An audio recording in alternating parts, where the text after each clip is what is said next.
I was talking to a snake. The snake understood and nodded, and soon we became good friends. Suddenly my cousin pushed me aside. I was angry. Then the glass in front of the snake vanished, which made my cousin tumbling into the fence. Then the snake slithered out. It thanked me and quietly left. When my cousin tried to get out, he found the glass had reappeared. His parents were terrified, and I was smiling. It was saw by my uncle. He knew I did all this, so he locked me in the cupboard under the stairs and kept me from eating for a week. I could only sleep there, but my cousin often stomped up and down the stairs, which made me hardly rest. One day I found a letter addressed to me, but my cousin snatched it away. When my uncle saw the letter, I'll be writing to you.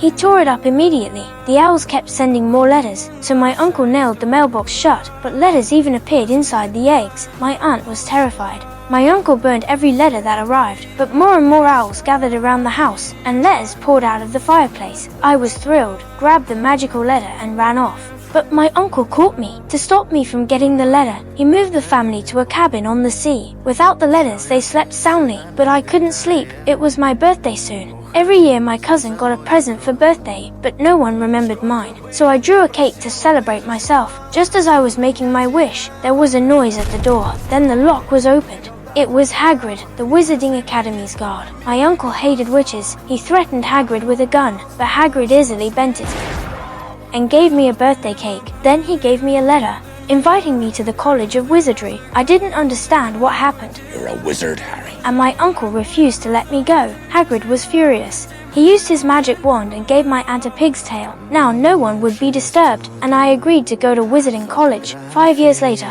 I returned to my uncle's house. My aunt was still humiliating me. I was furious and used a magic.